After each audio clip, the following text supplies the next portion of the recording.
The opinions expressed on the following audio program are solely those of the host and the guests. Burner Podcast is an independently produced, not-for-profit show and is not associated with the Burning Man organization or its subsidiaries. The views expressed are not representative of the entire Burning Man community and are presented here for entertainment purposes only. In short, calm the fuck down. It's just a podcast. All right, it's episode number 98, and it's still 153 days till the man burns as of this recording. Wait, what? Yes, you're right. You're not bugging. We did just drop 2 episodes on the same day. And bugging, I'm doing like a hip-hop hand gesture. Bugging is a pun or a reference that you'll understand shortly. On the last intro, I told you about how we're a bit behind due to my big non-Burning Man project launch and my very Burning Man San Francisco trip. I told you that I spent a week in the Bay Area recording shows, and we've got content to cover us till Burning Man 2019. And the interview that you'll be hearing in a bit is actually the very first thing I recorded on my trip to the Bay Area. It was a whirlwind week of public transportation and missing stops and getting lost and freaking out about, holy shit, did I just pay $23 fucking for a mediocre omelet and a coffee? Are you kidding me? Jesus Christ, San Francisco, how do you sleep with yourself at night? Whoa, okay. San Francisco has gotten noticeably more expensive since like the last time I visited, and that was, I don't know, 3 months ago? Okay, sorry about the venting. My credit card lost its breath from yelling out the safe word so many times. Meanwhile, my parents are like, oh, did you go up there for work? Did you get paid? And I'm like, yeah, I got paid in spiritual development. But don't worry, I'm sure the city will find a way to tax that as well. Okay, enough San Francisco expensive jokes. Today you'll be meeting artist Dave Date and Santa Cruz regional contact Amber Kutz. I almost said perpetual teardropper Dave Date, because at some point during the conversation today, Amber tells us that Dave cries a lot. And I was just so amused by that I went ahead and named the episode after it. But I don't know. I mean, he didn't cry like during the interview. I don't have any other evidence that he cries a lot. I'm just taking Amber's word for it, and it was funny. So when something's funny, I just go with it. These 2 awesome peeps made a little day trip out from Santa Cruz, California, to meet with me at the shop.build. I guess that's how you say it, which is a makerspace in San Francisco, a major makerspace, and it's one of many that's being shut down. So it's Dave's idea to record there so we can kind of, get our final experiences in that amazing building before it's gone. Well, the building's not. I don't think the building's leaving. Maybe I'm sure they're still using the building for something, but the makerspace is leaving. In fact, as I am recording this intro, Dave is in the midst, like deep in the midst of helping with the evacuation of the shop's space. We happen to be messaging regarding today's show, and he said, his exact words, "It's hard to quantify how much this place has influenced Black Rock City. Every other project in there was going to the playa." That's nuts. I feel like these makerspaces keep getting shut down the way that we kept losing our art and shop classes in high school. And I may have said that exact same thing during the interview. I can't remember. Anyway, we're going to talk about the space, maker spaces in general. We'll be getting into some of that. And we'll get into the Santa Cruz Burning Man community and culture, their regional burn, which is coming up, Unts Cruise. Yeah, it's called Unts Cruise. And it's coming up, and it's coming up May 2nd through the 5th, and you should totally go. I was hoping to go last year, actually, and stuff came up, and I couldn't. And I'll be out in Africa Burn this year, so I can't again, but I'm definitely planning on getting up there next year. I've been wanting to go. I should have asked them if their name actually is a reference to like the unts of techno, but I didn't. So I'm just going to assume it is. Dave is responsible for that metal centipede you've seen on Playa and the gorgeous Merkaba art piece. Am I pronouncing that right? Which was near the temple in 2017. We'll have all these links to this stuff in the show notes, so you can go look at all the pieces. I'm sure the centipede you've seen, that one like really stands out. And the Merkaba piece is like really gorgeous, but like the centipede I think is one of those things I remember hearing a lot of people talking about. Amber is a community leader and a camp mom, and we learn about her ridiculous first burn, showing up with nothing but a single gallon of water and wearing her Renaissance fair outfit. And she insists she had, actual real friends, and they were just like hazing her or something. Which okay, if you say so, Amber. There's some conversation about the importance of enculturation, a topic that seems to be buzzing harder and harder these days in all of our circles. It was a lot of fun chatting with these two, and it was really great to ease into my Bay Area trip with them and to test out our new recorder. This is our first one.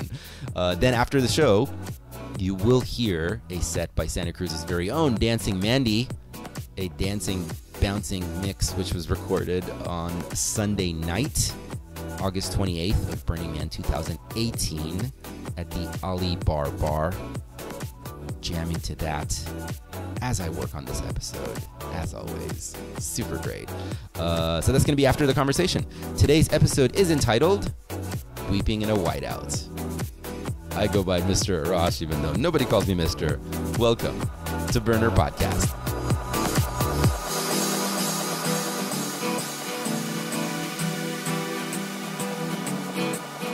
On the first part of the journey, I was looking at all the life. There were plants and birds and rocks and things. There was sand and hills and rain. The first thing I met was a fly with the balls and the sky with no clouds. The heat was hot and the ground was dry, but the air was full of sound. I've been through the desert on a horse with no name. It felt good to be out of the rain.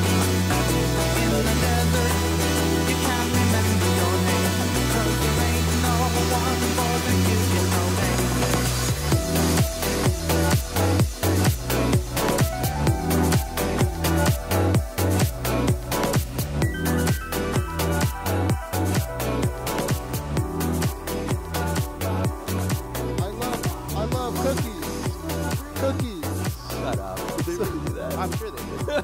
That's a top 10. Kid Bop was a thing. It was good. How did this conversation start? Oh, it's because I was watching the Eiffel 65 Yeah. Blue video. We're really far away from each other. Yeah. We can move in. We can pile in on the same couch. Well, no, then we're all sitting facing this way, which would be confusing. Yeah, that's It is. weird. How about you go that way, and I'm going to go that way closer to you? How about you sit on David's lap? No. Yeah. There we go. Yeah. This works. All right. Well, thank you guys so much for being my guinea pigs on this new recorder. Yay. Cool. You're welcome. I mean, I'm it's definitely recording, so we have a show. The button's definitely flashing. Yeah, It's doing a and thing. it's red. The red recorder thing is happening. Can you talk some more right now? Some more Talk- right now. Talking. Talking. David's talking. Amber's talking. See, David redlines a little bit. You want me to pull that mic back? Use your falsetto. Yeah, I got the wrong angle on my mic. I'm gonna bring it up a little bit. There You we just go. gotta Try that. clench your Start talking right now. sphincter and use full Yeah, falsetto. Can you talk some more? Talk. Still talk. talking. Take it again. Still talking. About the weather. Check it. Whack. Okay, good. All right. That's not going to be part of the podcast, is it? Maybe. Maybe. Oh, wow. It's our new That's remix. weird. That's We're going to make an album. No, I gotta tell you, I think one of the most important lessons I learned from Burning Man sometimes is just fuck it. Yeah. Yeah, that's a good motto. That was like my first burn. I was camped with my friends Boone and Kay, and that was the year that it super rained like crazy. Gate was shut down for yeah. a ridiculous amount of time. But we were there. You were were already there. inside. Yeah. But so the ground is all jacked up from the rain, and I'm sitting there, and I'm trying to figure out how to help, but I'm still even a much larger waste of space at that time than I am now, because I had no idea what anything was. I'm just trying to get my head around what's going on. Yeah. And I'm like, could we maybe, like, what if we like put this thing over here and do this thing? And I'm like trying to like, basically what I'm doing is I'm asking, like, is this an okay way of doing it? And then I think like my friend Kay is like, he keeps saying shit like that. What is he saying when he's saying shit like that? And Moon's like, I don't know. He keeps saying shit like that. And Yeah. it was in that moment, all of a sudden it dawned on me like, oh, I see what it's sounding like I'm saying you guys should do that for me. Like I'm giving suggestions. But from my perspective, it was like, I don't trust anything I have to contribute ever, because everybody's always questioned me on everything my whole life, and I have all this like insecurity and baggage. So like now, like at the burn, it's duocracy. You kind of take it upon yourself to figure things out, right? And one of the major things about Burning Man culture that I've always loved and I try to encourage in my acculturation efforts is like, it's okay to fuck up. Yeah. Go fuck definitely. up. Please go fuck up. It's like awesome when you fuck up. There is no perfect exact way to do it. Exactly. And sometimes just fuck it. Yeah, full MacGyver fuck it too. Yeah. Like I love to see what people pull out to get something done. Yeah. That's probably my favorite thing too. It's the perpetual shit show is that's kind of like it's should be the when new name of the event. you're in them, it's just like holy cow, how could it be this fucked up? And then something miraculous comes out of it at the end. So that's consistently happened out on Playa for me, and With Choco Tacos too. it's those moments that you really look forward to. What about the Choco Tacos now? Well, it's perpetual shit show with Choco Tacos. Oh no. I think at some point I was asking same friend Spoon. I was like, do I hammer in this way? Do I do it this way? I mean, that was constantly like, is this okay? Is this okay? Please validate me. And at some point it's just like, sometimes just fuck it. Evolve. Yeah. So, Dave, tell us where we are. Okay, so we are in the shop.build location, which is the former Tech Shop, San Francisco, and which is the former San Francisco Chronicle printing building. So on our way up to the third floor, we rode this old school scissor lift elevator that's good for multiple tons of newspapers. And an email went out just last week saying that this location is going to be shutting down, I believe, March 24th.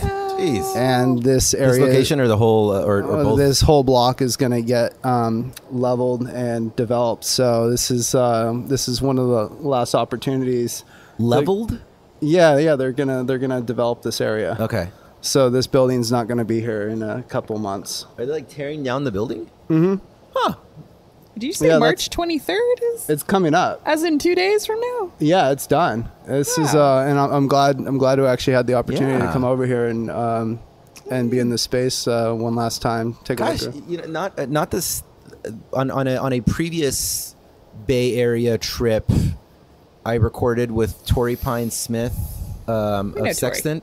Yeah, over, and I don't remember what the name of the shop was, but it was like where he had his stuff, the stuff for the Sexton camp stored, and they had just moved because their other makerspace had been shut down. Yeah. And I want to say some of these names that you're saying right now sound familiar, so there seems to be a consistent pattern here. It's difficult. I guess a lot of the makerspaces kind of open up in distressed or marginal properties to make them economically viable. Tech Shop had a rough go. Partly because of mishandling from their board. But the shop.build, they've already identified a new location, so they're planning and it's a huge burner community that organizes around these places. They have water jet, wood fabrication, welding, laser cutters. So, I mean, we've done all sorts of silly projects here, and it makes it possible. But they've identified a new location, so they're going to try to have a fluid transfer and get that one open as soon as possible. They also have another location in San Jose, where I spend most of my time building. And they're talking about having some shuttles and carpools to get people from San Francisco area down south so they can still build. Make shit. Well, and a lot of people have businesses too, you know? So it's like, it's people's way of life, and it's people's art and their passion as well. Wow. Yeah. It feels like, I remember like in high school, where the first thing they cut was art classes. Yeah. And then like doubled up the math and English classes so that they can have numbers to turn in to superintendent. Yeah. It feels like life just keeps doing that. Like, how do we cut the art classes? Yeah.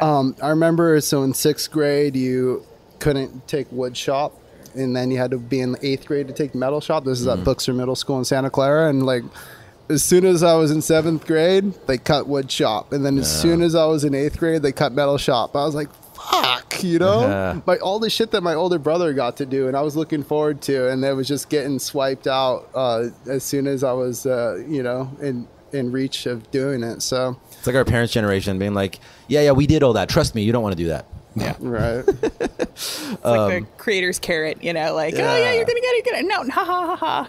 Keep going. I like not having like a formal fabrication knowledge, because I think, you know, once you start learning things by a textbook, then it's hard to reinvent things. Right. There's a way of doing things, and Absolutely.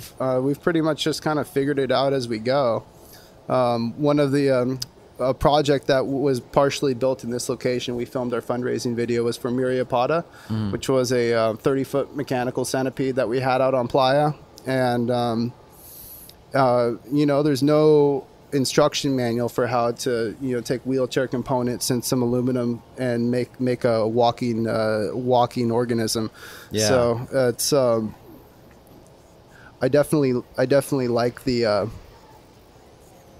I like being able to just invent the method, invent the art, Yeah, no, Yeah. absolutely. Because the old art school method, back in the day was learn from the masters, copy the masters, and then after you figure that out, then you break the rules. Yeah. And then I feel like around the time that I was in college art school, it was being explained to me that they were letting go of that model.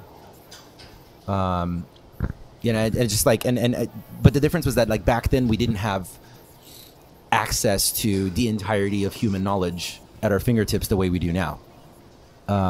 So at that time, I remember feeling like some of this art could be better.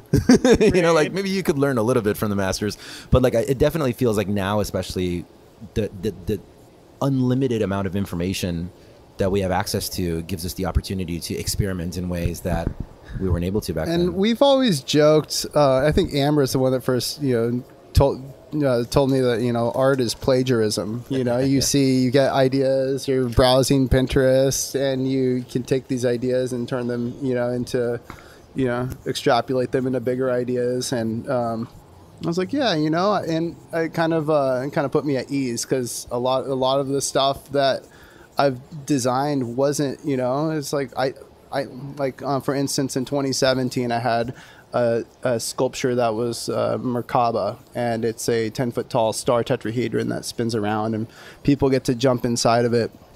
And I didn't invent the star tetrahedron.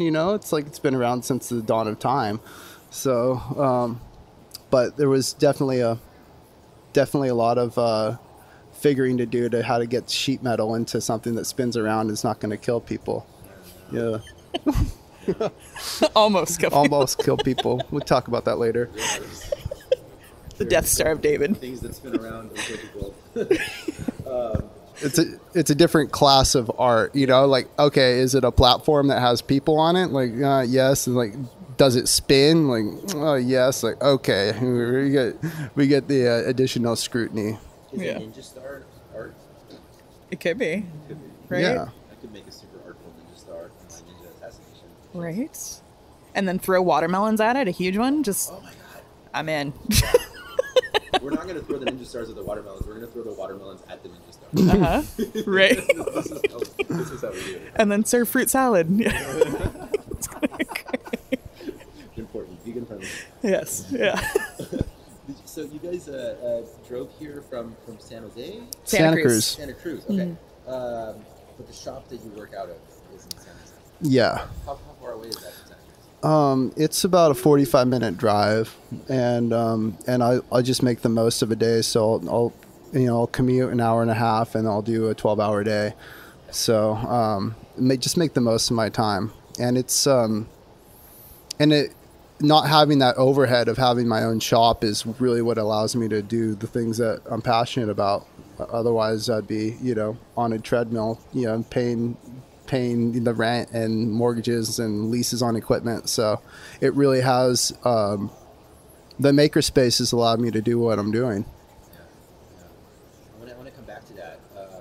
Did you both grow up in Santa Cruz, or? Yeah, mostly. Like, I went to a school called Aptos Junior High and high school, and the Waldorf school. Like, I was full-blown hippie, borderline cult raised. So I've pretty much grown up in Santa Cruz for most of my life. I lived in Philly for a while, but mostly Santa Cruz.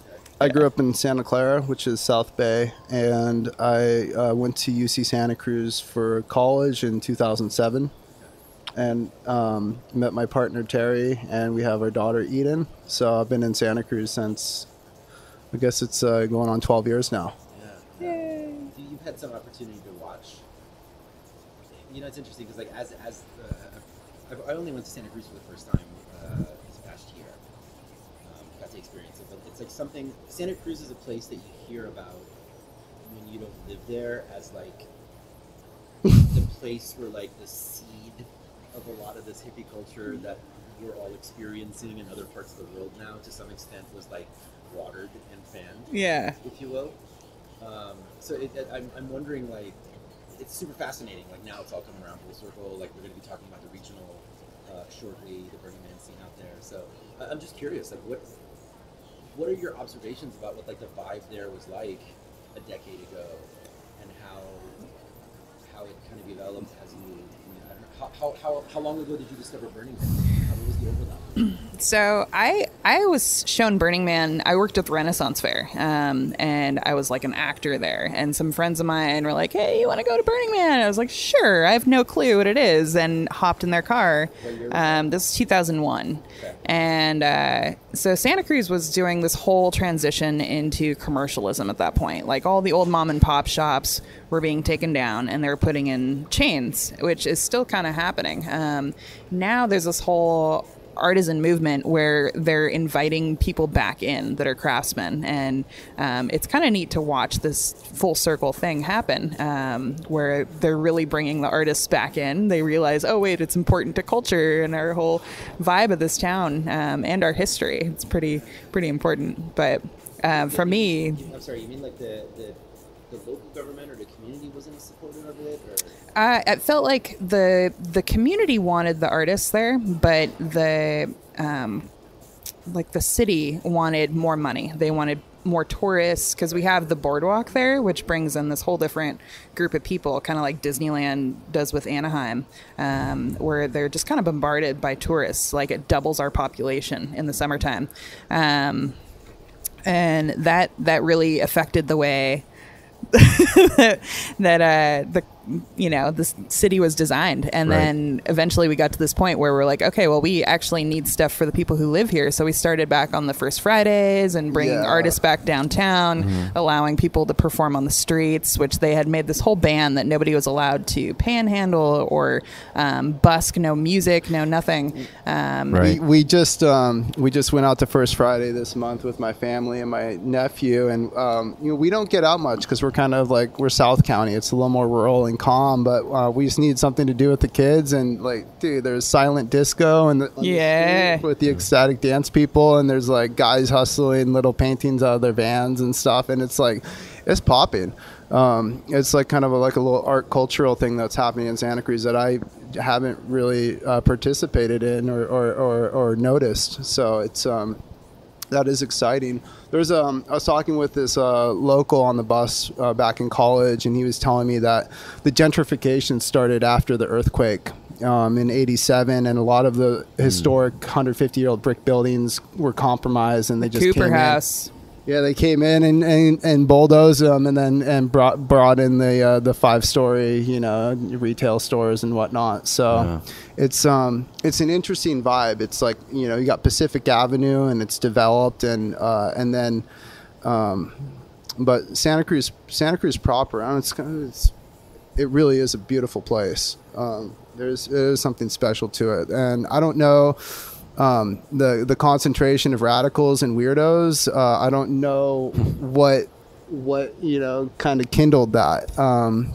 but it is a very unique place, and to say the least. Yeah. What was your first burn? What year was it? I was 2016. Okay. And I had made this. It was the first. This is the prototype for Myriapoda, and I had this concept of making, making a mechanical multi-legged organism work off of wheelchair components and gearboxes. So I was like, I was driven to do it and bring it there. And back then it was like this ego thing. It was like I was going to be the first. Yeah, you know? Your first burn, you decided. Yeah, to bring the right. Like I was going to come shit on Playa, and I got out. Some people do. I got out there, and I was really annoying.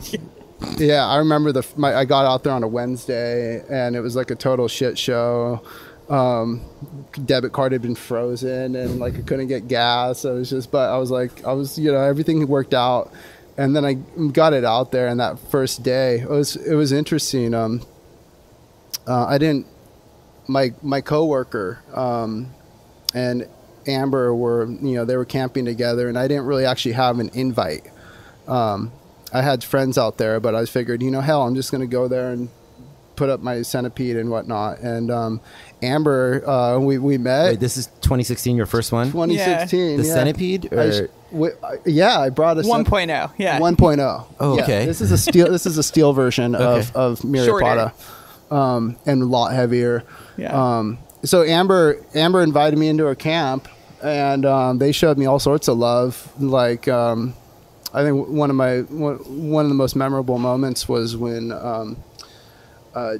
Joe. Yes. Joe Saint comes Joe. up to me. I'm just having the fucking blast, And Joe's like, "When's the last time you washed your feet?" And I was like, I thought it was some sort of a joke or something, It's just like she's gonna set me up for something. And so I was like, "What do you mean? My feet are dry. I got dust on them. Like, it's perfect." And she's like, strips me naked and starts spraying me down with vinegar bath. And the second part of that is, when was the last time you washed your ass? Because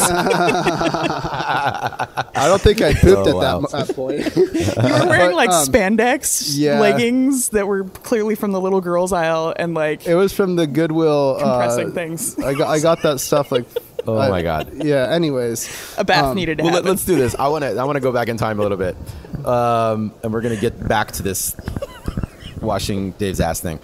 So 2001, you said was your first one, and people had been telling you about it, but you're like, whatever, I'll go check it out. Was there a revelation? Well, I showed up in 60 pounds of historical Renaissance clothing. Okay. That was all I brought, and 1 gallon of water and some snacks, and we were there for 3 days. Did people? There was So you're only planning on being there 3 days. I had no idea what I was getting into. And my friends kind of did not acculturate me whatsoever. Okay. And we got there, and they're like, "There you go." And I didn't have a tent. I didn't have anything. So I just wandered around the city and met people. Did your friends do that as like a prank? I think it was borderline hazing. Okay. So are these people still your friends? They're my life All right. friends. Okay. Yeah. I love them forever. And they're like, cool, yeah, come with all your Renaissance fair clothing and 1 gallon of water. Yeah, pretty much. And then set me loose. And I pretty much admitted failure on the 3rd day. And I was like, okay, I need to come back prepared, because I'm definitely a planner. And I like to have things just so when it comes to I need a place to sleep. I need to eat food. And where did you think you were going to sleep? I had no idea. I assumed that they were taking care of all these things. Were they punishing you because you weren't asking questions? I think so. Okay. I think a part of them was like, okay, she's showing up like this. We're just going to let it ride, and the ride back, because we all left at the same time, and they were kind of quiet for a while, and they're like, "So what did you think about that?" And I was like, I thought it was amazing. I think I was totally unprepared, and fuck you assholes for not, giving me any kind of heads up. But at the same time, I thank them, because it really opened my eyes to this grand scale art and community. And it was a blessing to me in the long run. And so then I spent the next couple of years planning to come back, which I did. And let me ask something. So I'm not sure exactly how to articulate this question. I was born and raised in San Diego with like a 4-year side mission in Iran. yeah. Obviously.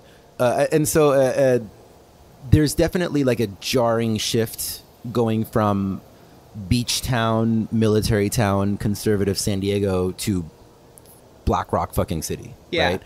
I'm wondering what, if any, observations you had as a person who had been in Santa Cruz, and like there's like a culture that you have, I would imagine, more familiarity with than like somebody coming from my region. I would say that it's not as homogenous as a lot of people would think it is. There's a lot of rural farmers in Santa Cruz. There's the mountain contingents, Sure, you know. sure. So there is a lot of tension politically, but the definitely left leaning outweighs the right, but I mean, a lot of the right, I mean, they're not your class or your modern day conservatives. These people are just like, just leave me the fuck alone at all costs kind of guys, which, you know, includes, you know, drugs and bedroom and everything.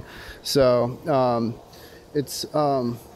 But even growing up in Santa Cruz, like, I've always felt like a black sheep. And in fact, there was an incident where I came out of a porta potty at Burning Man, and I spent my first few years there kind of wandering. I would love that. I just, you know, took off with a backpack and I would wander for days at a time and just go hang out with people and experience things and be a part of it. And one of these times I was in the porta potty taking a shit, and I come out and I was like pouring sweat because it was like a midday shit, you know. And there's the worst. A red carpet laid out in front of my porta potty and like 100 people, and they're all cheering me on. And I was like, it's like the most sensitive, delicate moment you can have when you're coming up. It's like, you know, you're just at full shame. Yeah. And they turned it around to this moment of extreme pride. And so I took a bow. I was like, yeah, I just shat, you know. You know, congratulations, me. Why? I've always wondered, why is that? So, because that's a brilliant art project, right? It's a they're so primal spot thing. on. We all do it, and yet we all feel the shame. I mean, why though? Like, it's just so. When I come out of a public restroom, I make it a point to make eye contact with people. I am not fucking ashamed of what I did in there. That's brilliant. Oh, You're about to go in there and do the staring same them thing. down with Take the, your shit pride like, back. Oh my But gosh. My hands are washed. That Eye makes the contact. other people Right? uncomfortable. I you know, all That 6'5" makes me of pucker me. a little bit and Exactly. second guess what I'm doing. I eat a lot of fiber too. Yeah, I don't know if I'm ready to go in there. Beets and asparagus all the way. No, your description's fascinating because, like, I've heard a few people have had that experience that they've on the show. Actually, they've told that story. Yeah. a similar experience, and I've never even really thought about like what the motivation behind that art project is, and you just described it perfectly. But it was beautiful for me because I had felt like a loner, kind of a, you know, I was a spectator to a certain extent where I didn't feel like I had a tribe. I was just this wanderer in this amazing city. And then there's, at the end of this red carpet, there's a photo booth and they take your picture. And I was just like super, super happy in all the pictures. I still have it. And, I was wearing the shirt that was a black sheep surrounded by white sheep that I had had for years. And I got out of the photo booth, and the guy that was running the thing takes out a Sharpie and he says, "Oh, no." And he starts coloring in all the white sheep with black and gave me the biggest hug. And I was just crying. Like, I felt so loved and accepted. It was kind of beautiful. It was I had a similar, so when back to Joe washing my feet, I just remember breaking into tears at one point. Well, because we were playing and joking and stuff, and it was really fun. But it was like getting cared for in a way that I don't recall since I was an infant, and that kind of just like clicked with me, and that was a pretty emotional moment. Maybe a defining moment of my burn, having that compassion and someone, you know, to take time out of their day to strip me naked and wash me like that. That's out of this world. No, the burn is for sure a rebirth, you know, to some extent. You're kind of like stripping yourself of an old identity, and you're almost like you're being treated as like a little child again. You throw temper tantrums. Oh man, the diva fits are brilliant. I wish I could have every diva fit on record, just so I could be like, "See, do you see what you did?" Yeah, you know. Same two friends that I was describing earlier came in. Like, long story short, I have my break. I think before I got out there, I'm like, I imagine I'll break down around Wednesday, and like a couple of friends out like, oh, honey, Monday. Yeah. And then so like Monday came around, I'm just like burst into tears, and I'm crying, and I'm like falling apart, and I walk back, and Boone just like looks up like while he's hammering something, and he's like, Guess what, buddy? You're burning. He just walks up and gives me a hug. Right. Yeah, that beautiful first temper tantrum. I had one year where I used to always have this rule at my camp where we set up, as soon as we get there, we set up camp. Nobody parties, nobody drinks until we get set up. And then I brought my friend Jill out, who was turning 50 that year. So she comes out with a bottle of really nice tequila. And as soon as we find our camp, she cracks open the tequila. She's like, yeah. And I was like, oh okay. So we ended up doing that. I am a lightweight when it comes to tequila. So a couple of shots in, and I wasn't fully acclimated yet and all the things. And I ended up sleeping on the playa, midday sun. And they brought over like an empty carport box and like put it on top of me. And I woke up in the middle of the night just freezing under this box, like full homeless status on the playa. It was awesome. I don't even know if a cardboard box helps. Yeah, no, it was not good. So 2002. I want to go back to 2002, 2003-ish. Was there a Santa Cruz regional at that time? Was it going? There wasn't really a regional. There was a couple of events on this beach, the Red, White, and Blue Beach, and they would hang out there. But there wasn't really anything. Was it like a official. decom? It was kind of like just burners hanging out, and you know, having fun time, bonfires and partying and getting together and but I can't remember the official year. It might have been 2008, 2007, where we started the decom. Started that, okay. And that was downtown and at the Portuguese Hall. So we just we had like a parade. The cops called on us. It was kind of awesome. So. I want to go back. So 2008, important mile marker. Where were you during this time period between 2003 and 2008? I was doing bong rips at UC Santa Cruz. Okay, excellent. That's exactly what we were supposed to be doing there. Yeah, right. What was your major? I did environmental geology. Good. Excellent. Okay. High scientist. Yes. Did you two know each other back then? No. Not at all. When did you meet? We met... 2016 on Playa. 2016 On Playa. Pretty much in a dust storm. Okay. He kind of showed up literally out of nowhere, and we had to take his hand in a whiteout.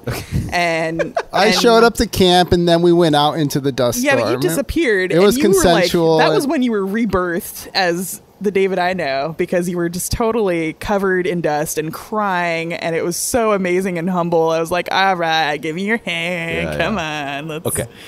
Yeah. All right. So I want to go back to 2008, 2009. At that time, were you involved with like the local community? I ran my own camp, and I worked like a million hours a week, so I wasn't as involved as I am now. Okay. What was the camp? Camp to be continued.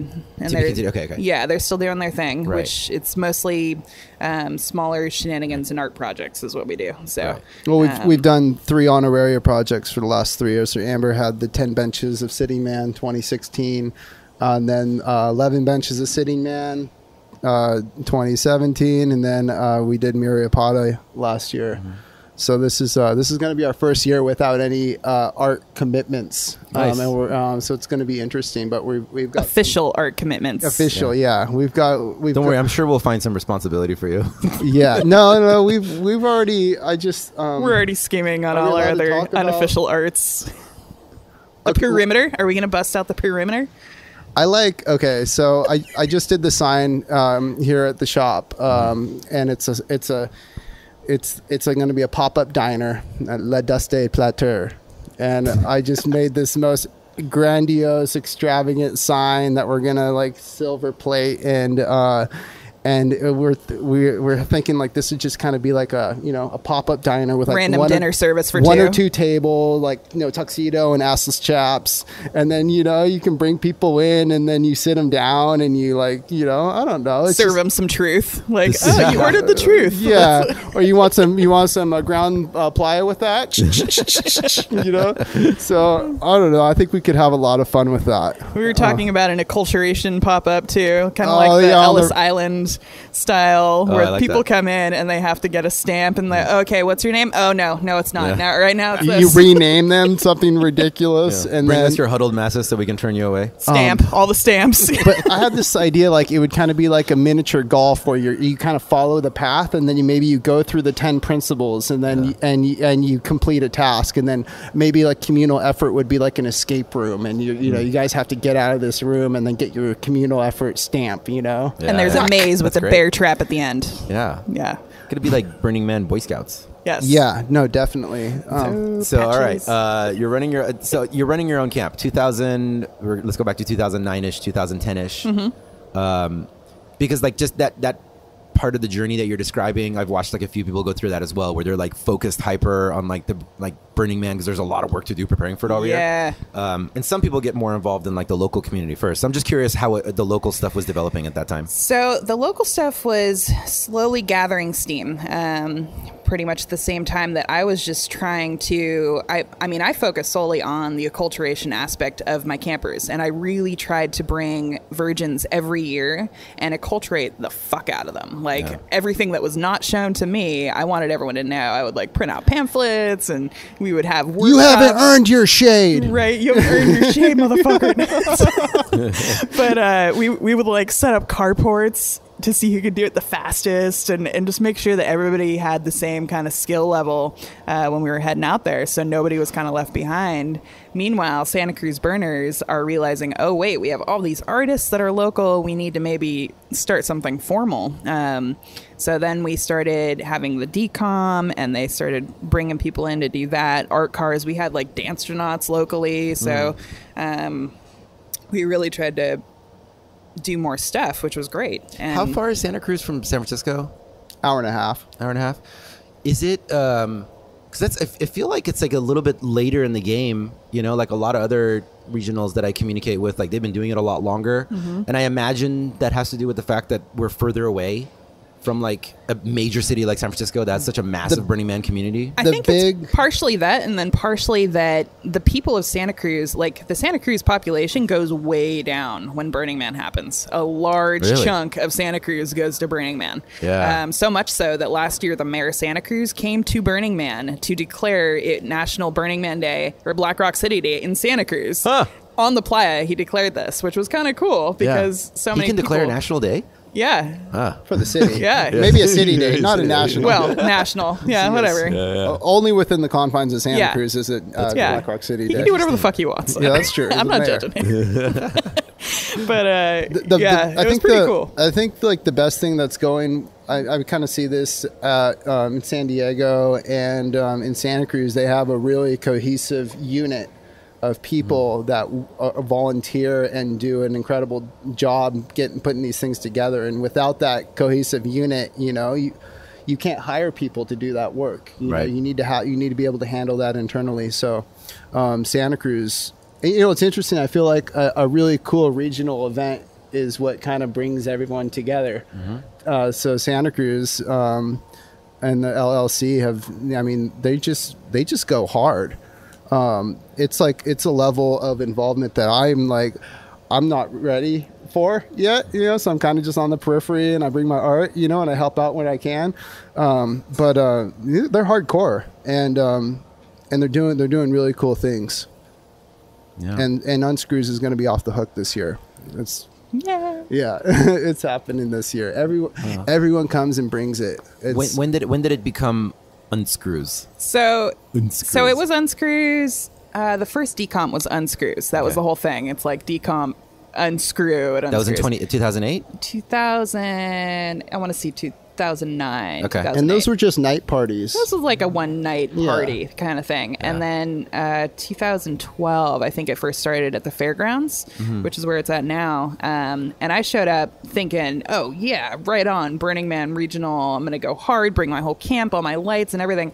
And it felt like people were expecting to show up and have like a party thrown for them. So there was a lot of spectator action, and people didn't bring lights. And so all my neighbors had like their These guy are locals wires or out. People from outside of Santa Cruz? It was a combination. But even so, like the locals just didn't really know what to expect. It was kind of just thrown together. So I showed up on Sunday. This is my first Burning Man experience. Okay. I got an invite, hey, come out here. And so we showed up, and it's like, man, there's like 10 RVs on the grass, and like maybe 30 or 40 people, walking around, or just in their zero gravity chairs. And I was like, oh, it's just like a little gathering of burners. You know? It was fun. We drank a lot of wine. I didn't think that was going to evolve into what it is now, where it's like we've got big art and flames.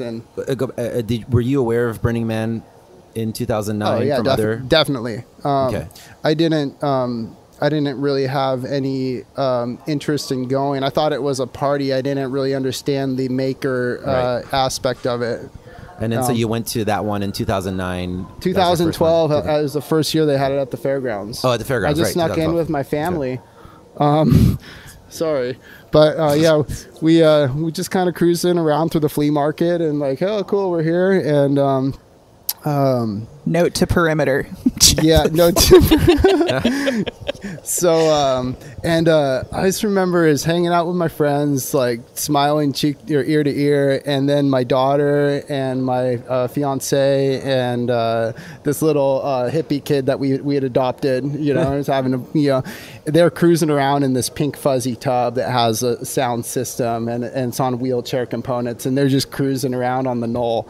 And my little girl, it must have been 3 at the time, pokes her head out. It's like, "Hey, Daddy, I'm in a pink fuzzy bathtub," and that just did it for me. I started crying. Like, "You can get in if you want." So that was a solid memory. That was definitely a pivotal experience. Convertible Just- moment. That was the just like- conversion hook. Well, it's like when you're in the default world, everything is, a transaction, or like it has Right. purpose. You're driving somewhere, you're not for no reason.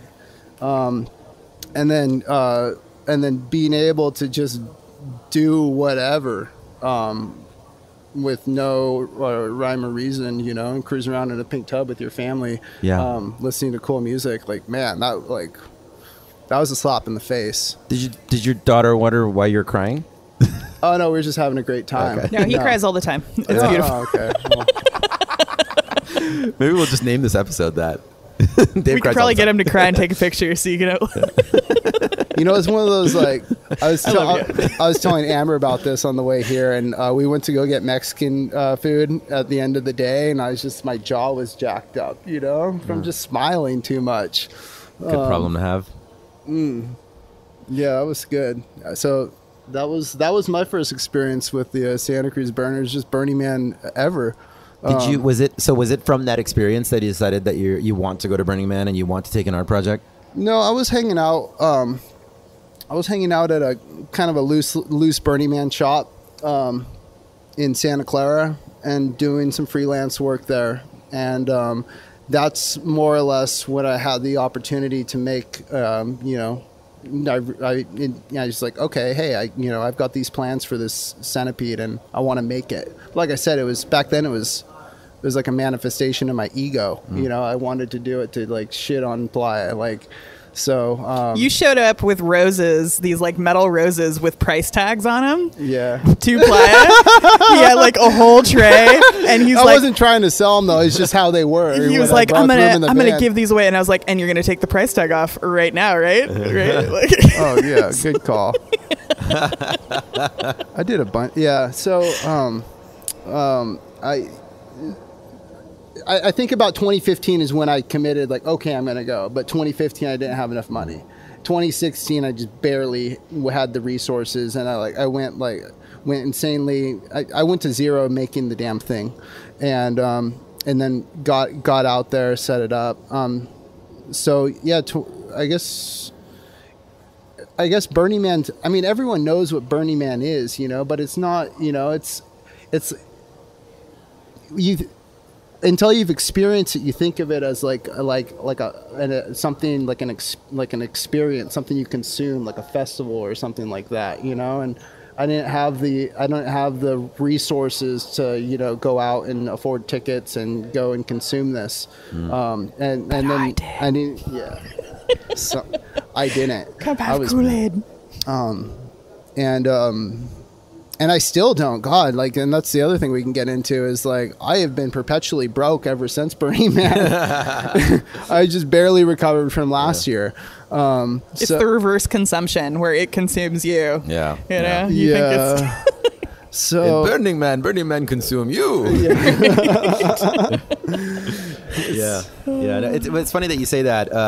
I obviously through this podcast, I've spoken to many different people from many different places and backgrounds, and everybody comes into Burning Man having an expectation based on what they've projected onto it. So like the consumable aspect thing is interesting because like I've spoken to other people who really put it on like a high up pedestal as far as like this going to be this powerful spiritual thing, and then they get there and they're like, but there are people partying, and there's like almost like a disappointment. Yeah. I've definitely had conversations with people like that, which has been fascinating. Yeah. You went in with like nothing. Yeah. Obviously. Empty plate. And then I've worked in the temple for years too, helping build the temple as a volunteer and then also as a temple guardian. Right. So I've gotten to witness the opposite of that too, where people come in expecting it just to be a big party and then they have this ground shaking spiritual experience that's really amazing to witness, which is, part of why I sip the Kool-Aid and keep coming back is because I love seeing people shaken to their roots, where you just see them as this fragile human with, full of emotions. That's part of why I love David so much. It is kind of a dangerous thing. Like I definitely get that some people believe that like, oh, burners won't do that, or it's like a monotheism, Burning Man, and people from the outside kind of project that, and also people from the inside. Oh, all these I'm among my people, and we all think and feel the same, And it's like, well, that's not what Burning Man's about. No, there's no consistent definition of a burner. No. Every individual effort, and personality and ambition, like that's what Burning Man is. It's the Amber put it really well, about a tapestry. Every thread in a tapestry, creates it, and if one leaves, the whole damn thing falls apart.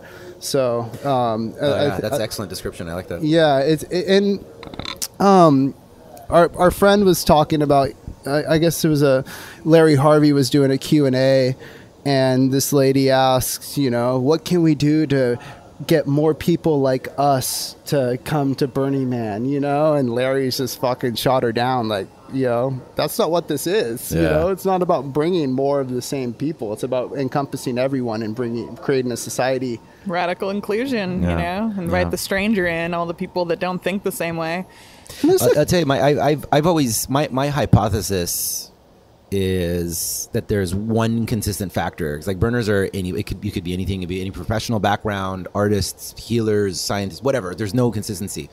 I think the one single thing that we are all in absolute agreement on is that there's no age limit to play. Oh yeah, that's my feeling. It's like no matter, it doesn't matter. Yeah, like I think that's the thing that seems to connect a lot of default world is this sense of a lack of abundance when it comes to time. Yeah. And ageism. Yeah. And in Burning Man culture, it doesn't fucking matter. Right. You want to play with identity, you want to play with gender, you want to play with sex, you want to play with art, whatever you want to play with.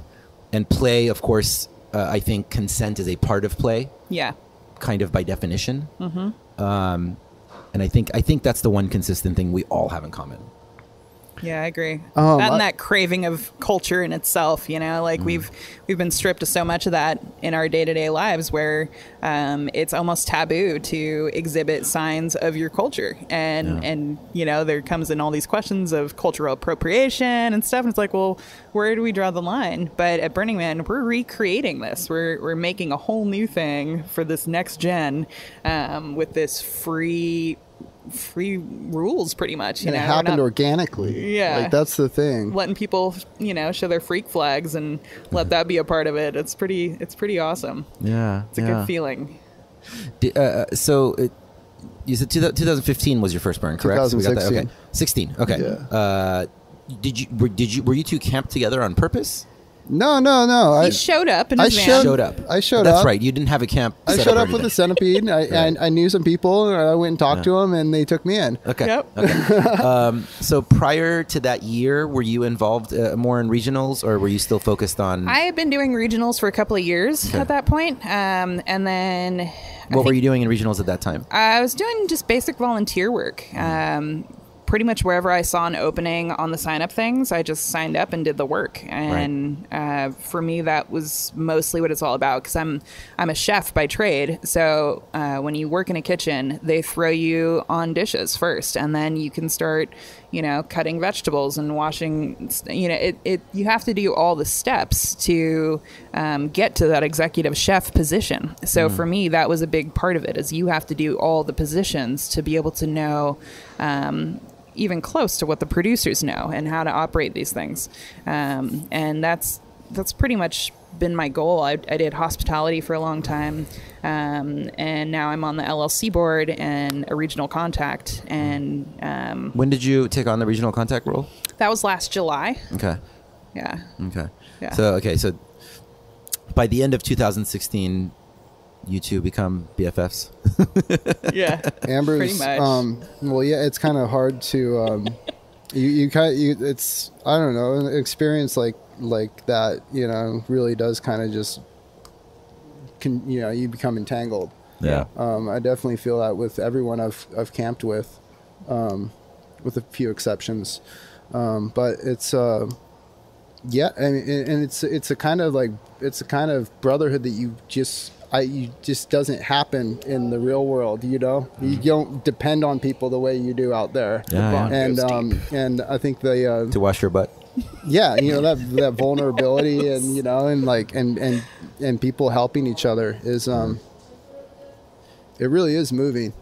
There's something beautiful about weeping with somebody in a whiteout where Yeah. you're totally lost. We had no way of knowing which way was which, no compass, no nothing. And it was just this pure, raw trust moment of our instincts and survival. And I think in that moment, I was like, oh, I love you as a human. I love your energy. Huddled up. Yeah, we did. just huddled up and put our faces in. I don't think it really helps much. At least you're not getting directly impacted. Yeah. With by particles. With velocity, but it's like unbelievably foreign experience. It's just alien, and it's impossible to really put that to words. Yeah. I've only been on playa for like 2 hours. It was so They're good. like, oh, this is what it's about. It's just from a dust devil into oh, look at the dust devil. It's like Whiteout. You asked me for permission at one point to take off your underwear. You were like, these underwear are so constrictive. Oh, they were bunching Do up. you think They were people bunching up. would judge me if I took them off? I was like, dude, you can do whatever you want. And you just strip down right there and take off your underwear and put your pants back on, and you did a couple lunges. And you kind of talked. Shar was talking about this, Lunges are very important. your first time out there, you're asking, what do I do? What do I, and they broke me out of that, made me a more confident, autonomous, person. And then you try to carry those values and acculturate those onto other people. We were camped next to this. We're at 415 and F. This year, doing art support for Mariapata. Oh, I and man, there's this kid who was struggling to ride a bike, and he was trying all day, and he was having you could just feel his anxiety, and it's like he's looking down at the wheel, and his arms are doing the opposite of what he needs to be doing. So we went over there. I got him on my bike, has a lower seat. I tell him, don't look at your wheel. Don't look at your wheel. Just look straight ahead and pedal. Hold your bar straight, and I'm going to bounce your seat. And I think I spent about 45 minutes with him. It turned out that he's 8 years younger than me. He went to the same high school as me in Santa Clara. Oh, wow. And we all know the same teachers and everything. And I think that was kind of a cool icebreaker for him. But I was told him, I was like, dude, there's no judgment here.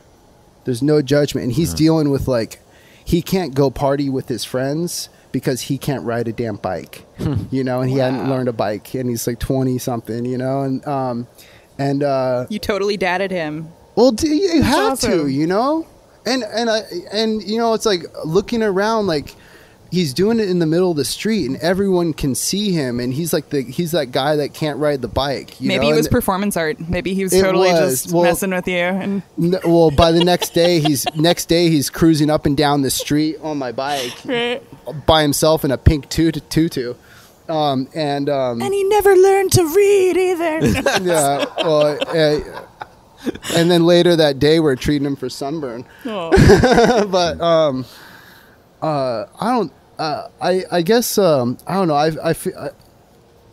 I feel like when I've always felt judged, you know. And I think that's where a lot of people's anxieties or insecurity, you know, comes from. You know, what other people would think. You know, every one of them. And you consume yourself with those thoughts, and it's and how do you become yourself when your brain is, you know, thinking over what you're feeling or what you're, you know. Frank Herbert said it best: "Fear is the mind killer." Like, for real. As soon as you set up that obstacle of fear, that's like the only thing you have to overcome to achieve your goal. A big part, your own fear. So a big part of it is, you know, so people can be mean, you know, and people's judgment of Rome. His name was Roman. I haven't found him yet, but Roman, if you're listening, get a hold of me.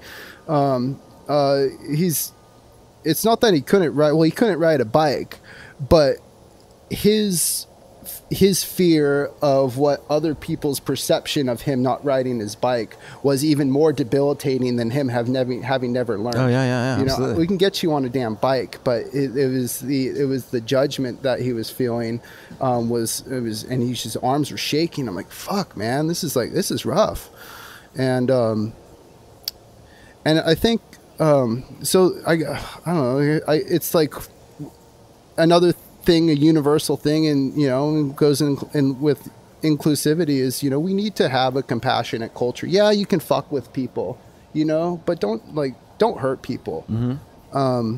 We were talking about this on the ride up, you know, where acculturation is really becoming a topic again, because we are getting a bunch of people that think it's just a party culture, and they're coming in and abusing the art and not really taking care of the playa or following the principles. And there's two schools of thought on this, where one is to publicly shame them to the point where they feel so embarrassed about what they've done that they just don't want to come back. They don't want to get involved. It's just this, you know, blemish on their psyche that they were involved with this. And the other one is that you actually take the time to show them that you give a shit and that you want them to be better, and you give them the energy and the attention that they apparently really need and help them grow as a person. Well, and that I think is what we need to do to evolve as a culture, is really just show people that we care. You know, that's why we're upset. We're talking about like the Humano, the tribe thing, you know, and it's like, and most recently Manish, his whole thing with the, you know, clothing line. It was a pretty big blow, I think, to people realizing that we actually do have to address this and also make people aware. So, I mean, with the Humano, the tribe, what I noticed, like, you know, they were just like the laughing stock of the Burning Man Facebook groups, you know, just for listeners who aren't aware, is the very plug and play camp, is my minimal understanding. They were like very much packaging sales packages and stuff. It was the way I heard it was a neighbor posted, and like, oh, like from what we, you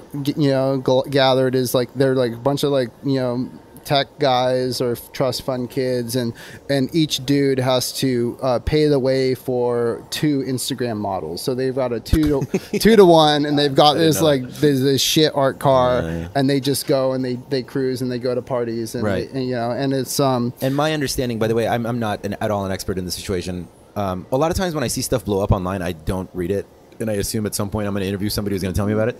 I know that. I feel like with them, there had been like a running pattern of like bad move map stuff, people reporting things about the camp, general culture stuff. I feel like it.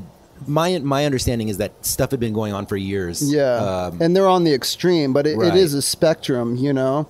And but you're right. It generally does build up to the point where, you know, it built up until Burning Man took action. Yeah. So it's like we were relating it to like if everyone's running towards a cliff edge and then they stop right at the cliff edge, and then the other people are still running towards the cliff edge. Eventually, someone's going to fall over, and we're going to have to address it as a problem. You know, I think my kind of concern with how it was. I'm good. Okay. How how it kind of so there was like this kind of this public, you know, mob kind of shaming thing, you know, and everyone's Which like is big right now. everyone 2019. Yeah. it feels great Yeah. to be on the Yeah. with the mob, and but it kind of feels people's like, oh, you know, like they're not Burning Man, I'm Right. Burning Man, this kind of like this, you know, or like, oh, thank God I'm not them, or I do it right, and that's not, it's not a healthy. It's a burnier than thou mentality, similar to Catholicism, where it's like, I've suffered to get to this point, so I'm clearly the pinnacle burner. And, Right. that's really not what it is. You know, there's different ways to burn, and you know, someone online I just read related it to the Medici family in the Renaissance, where they funded the artists, but they didn't create any of the art themselves. And there is a place for that in our Absolutely. society. You know, we do need the money. You know, I would happily take somebody paying my rent so I can keep doing this shit. no shit, right? It would be really great. Yeah. No, I'd no. take Somebody that. needs to. And in fact, it's funny. I always remember Athena Demos, who was like regional contact in LA. Oh God, for like over a decade, 15 years, something. I liked what we were talking about. How in LA the phrase "fashion burner" exists, which like I don't really hear in a lot of other places. Like, because there's a big fashion industry there, and Yeah. people who go to Burning Man specifically for like the fashion experience. And we talked a little bit about quote unquote sparkle ponies, and Yeah. I really like she completely sold me on her approach to it. She's like, you know what? We need pretty things to get on the art projects. Yeah. We do. I want to make things and have pretty girls dancing on top of my art project. I'm like, yeah, you know what? You're right. I do. Oh, yeah. I'm a photographer. Like that's part of the art. Right? I don't think there's anything wrong with that. There's enough space for every single type of person. It is. And how fucking boring would the world be if everyone was the exact same? Issued your smock that's beige, you know, Yeah. here you Oh, go. God. You're a burner. Yeah, no, I don't want that. Nobody and does. I don't know, personally, like I really appreciate like that experience that you were describing of like watching people come for the party and then break down in the temple. It's the techno might be like the carrot on a stick that gets you there, Yeah. but your higher being, your higher self, has pre-paved this experience in order to get you to this place in your personal spiritual journey where you can have that breakthrough. Yes. That's my belief. I agree. So how you get there, you know, the judgment of like which road we take in order to get there. Mm-hmm. That's just like, it's a quote I heard earlier today that really, really resonated with me. It says, suffering, something like suffering helps make us matter. Like Yeah. it makes us matter. I matter because I'm suffering. Like, it's okay. Somebody else took a different road. Right. I like They didn't the, take the same road you did. Right. Or they learned from your mistakes and just Right. stepped over that crack in the sidewalk, you know? So I like the Taoist, you know, life is suffering. You know, that's like the only certainty that life is going to be difficult. And the way you transcend that is you take on responsibility. And it's a perfect Purpose. metaphor for Burning Man. Purpose. You know, because fuck, it's hard out there. It's hot. It's dusty. And the most, I remember some of my favorite moments at end of the week, you know, after burn, and everyone's back in camp, and just this tremendous feeling of accomplishment, you know, that we did it. Yeah. And after all the diva fits and the that's- breakdowns. and that's the, but it's humanizing. It's and the we most. all, It's the most you know. meaning. And it's a relationship accelerator. It's Yes. the most meaning I've ever felt. Yeah. You know, going out there and accomplishing these arbitrary tasks that reached people, and you know, and had meaning and gave us purpose out there. If we just had to wake up, stand in line at Bronner's and go party all night, like that's not my idea of having purpose. Yeah. That is a party. I like lifting a bunch of heavy shit before I party. Yeah. I don't know what happened. More dopamine happens. I don't know. It makes your muscles look better. Yeah, Right? Yeah, the veins start popping out. Yeah, and I try to explain, like, I do this shit because I like it. It's not Drop because some I feel water it's weight. important to suffer. I like it. I'm into it. Yeah. Yeah, I yeah, love yeah. hammering. The whole, you know, like we've moved up to drilling in our rebar lag bolts, but Nice. I love hammering rebar in frantically trying to beat the storm. There's something about that that's just so fun to me. Like, I don't know. No, it's part of the fun. It's all giant game. Yeah. Did you get honoraria the second year? Yes. Okay. Yeah. And the Centipede 2.0? That was That was the next year. That was our third honoraria last year, and Talk about that a little bit. What you Okay. learned from your first year of bringing out Centipede 1.0. so, so the first year, I mean, God, it was a total fucking disaster. I got the thing together. he was gonna walk it to the man, and I he was got gonna like walk it to 10 the man feet from and camp. and I don't even make it out of camp. A weld. I put these little bump stops that prevent the body sections from turning too much, and that creates the clearance for the legs. One of those bump stops broke off from just a shitty weld, and then two legs crossed, and then one leg got ripped out, and then broke the gearbox. And I was like, oh shit, but I had extras. So I go ahead, replace the gearbox, put on a new leg, and then realize that the other gearbox is hanging. And I was like, all right, this I get it. I came to shit on Playa, and Playa shat on me. So I went. Yeah, it'll do that. So we got to have fun for the rest of the week and help Amber maintain the benches, keep the lights on. And then 2017. So Centipede 1.0 and the 10 benches of City Man were the same thing. So we had 11 art projects out there. 11? 11 different installations. Yeah. Good Lord. Yeah. God. We actually hold the record. Shit on the Playa. We definitely hold the record, and we picked up people's shit on the Playa because they leave you presents at your installations. Oh, Yeah, well, you sit Yeah. down, and you Yeah. get like a little loose and stuff, and then Deep Playa, things and happen. you got to pee, and you have a red solo cup. Yeah. There's all sorts of shit out there, huh? I feel like we should public shame those people. we Okay, yeah, lady, whoever left me your cup of pee and that tampon that was wicking the pee outside of the cup, dripping onto the Playa that I had to dig up and put into a Ziploc bag, and then pour the pee into a water bottle and then bring that back. Thank you. I've been very That fortunate was not to have to deal awful. with any of that. But so Amber had a bench for each of the 10 principles, and that was a monumental undertaking. It was huge. And then the year after that, she's like, oh well, we'll do 11 benches, and we CNC'd actually in this building. We did some of the CNC work, and we made these 8-foot tall tetrahedron benches: earth, wind, fire, water, and Forgot that one, huh? yeah. And It's okay. She forgot it her first burn.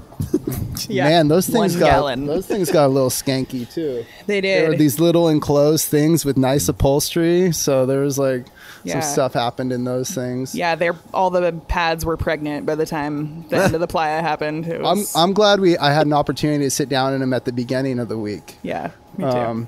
And then that year I brought Merkaba. Merkaba was commissioned for Utopia 2017. That was my first art piece, and Amber showed me the ropes, and she took me to Utopia.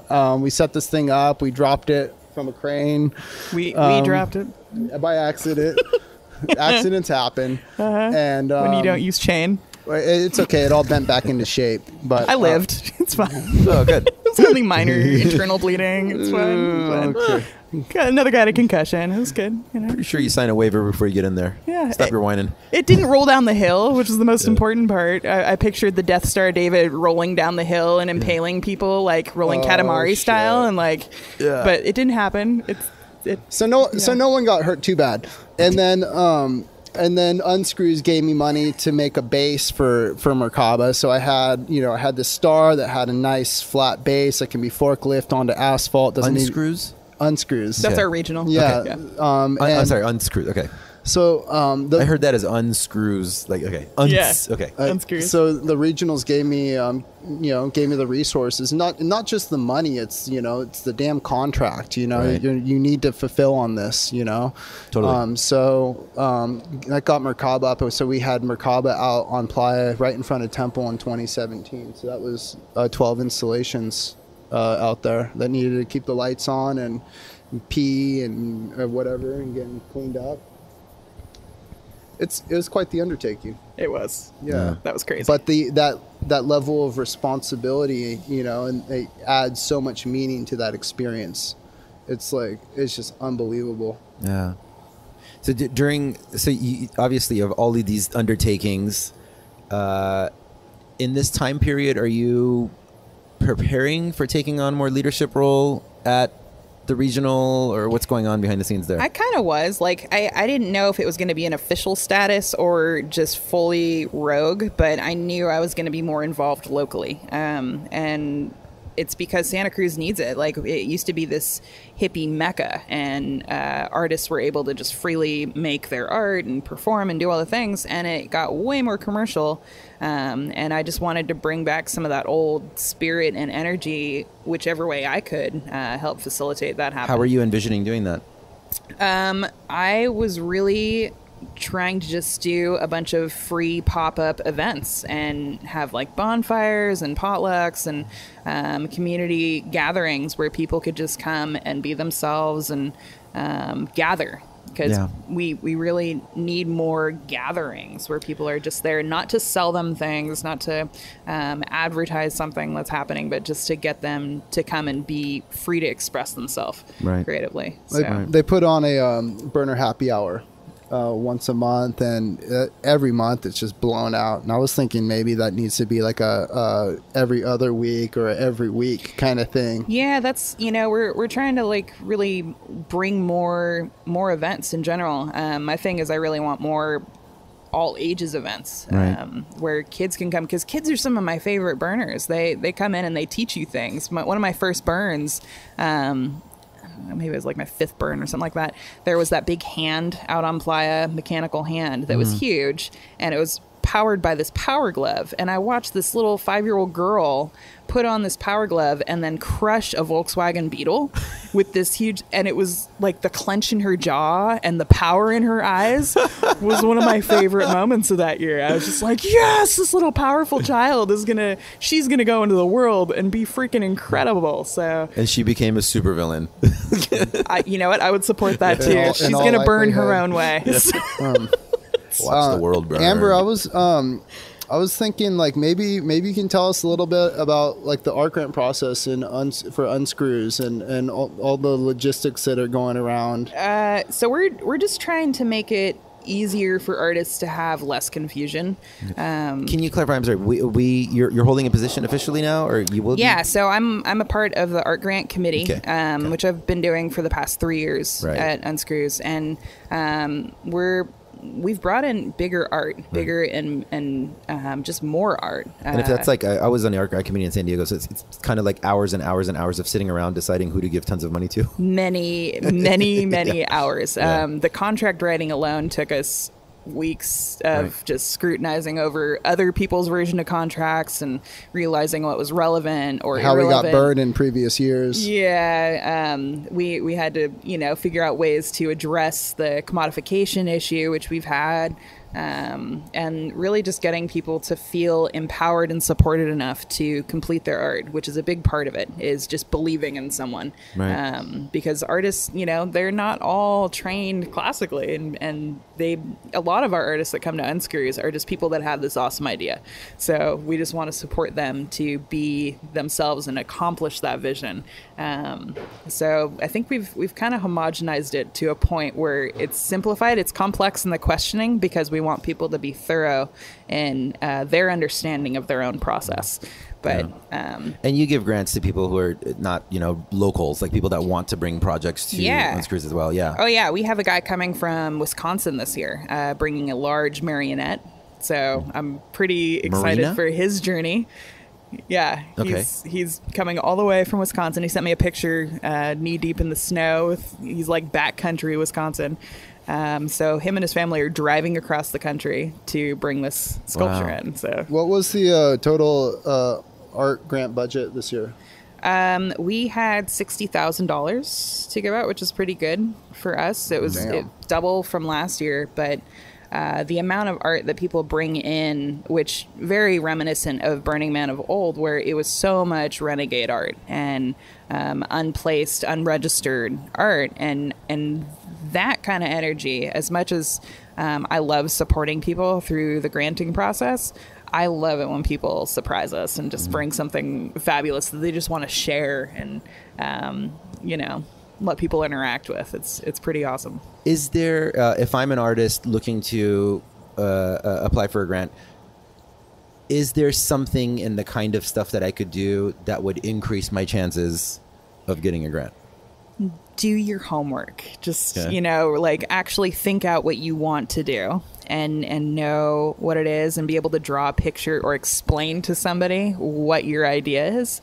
That's pretty much the biggest hurdle that people have, where they have a lukewarm idea and they'll say, I kind of want to do this thing, and it's like, well, I don't want you to kind of want to do it. I want you to really want to do it, and I really want to know exactly what you want to do, because you have to, you're selling someone on your idea to an extent, and you have to seed the magic that way with your description of it. So having someone help you, and to be fair, not everyone has the same skill set. Like I'm really good with writing, and so I will offer that to people for Burning Man projects and stuff like that. Like, okay, tell me your idea and I'll help you write it out, because they don't have the typing skills or the language skills to be able to vocalize like, this is exactly what I want to do.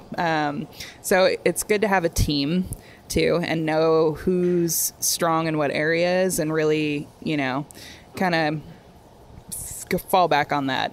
Right. We bounce off each other a lot on this. So like Santa Cruz is like, I mean, compared to Utopia, I mean, Utopia's got that really kind of rugged, mountain vibe. Santa Cruz is at the fairgrounds, and it's green grass, running water, flushing toilets. It's like, You can see civilization close by. If you had to go get some more beer from the store, that's not a problem. Okay. And it's but people still bring the level of preparation to it as if it were the real burn. So it is. How many days is it? It's 4 days this year, and that's been part of the beautiful journey for me, is watching it go from that first event at the fairgrounds, where nobody had lights, nobody really knew what to do, to this huge event where everybody just comes prepared, like burner prepared, and they really bring their all, and it's just it's flourishing so hard right now. I just love to walk around and see everybody just fully in their element. What do you credit that to? Other than obvious, time development, like what do you think is attracting people? How many people were there at this last one? How many people are you expecting next one? We're expecting about 1,500 people. Okay. And I think the intimacy is a really big part of it. It's huge. Because there's a sense of accountability. And I think, I'm sorry, something you were saying earlier, I wanted to also make sure I say I really appreciated. You were describing it as like, it's kind of like more like the Burning Man of old, where it's like more like renegade art and stuff. Yeah. That's like, for me, that's like the one thing I when I hear people complaining about how much like Burning Man changed, I'm like, do you know how many amazing regionals are out there?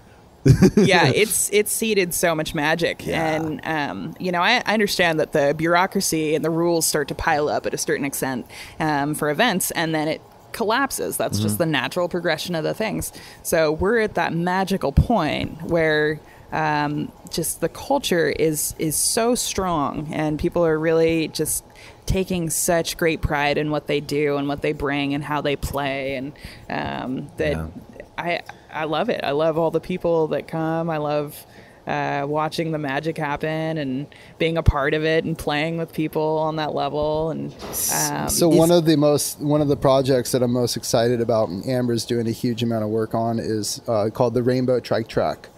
And they've taken up what's called the Harvest Hall, and it's probably the size of a high school gymnasium, concrete floors, and they're setting up a 2-track adult drift trike track with all ages with adults. Rainbows and tunnels and everything. It's like a Mario Kart for real life. That's great. But people get on it. Like, we had one of my favorite pictures was of our friend Hal last year, one of our campers, who's in his 70s, and as he's coming around through these the pure neon joy. rainbow, Pure joy. it was just pure joy. And we make them wear these rainbow fabulous helmets, like sparkles and stuff, and their faces, the joy in their eyes are so twinkly, childlike. Yeah. That's the kind of magic. Like when I take people out deep playa that are virgins, their first night, and want them to turn around, and then we get out deep playa and I make them turn around, and there's that moment where their eyes just take in how big it is, right?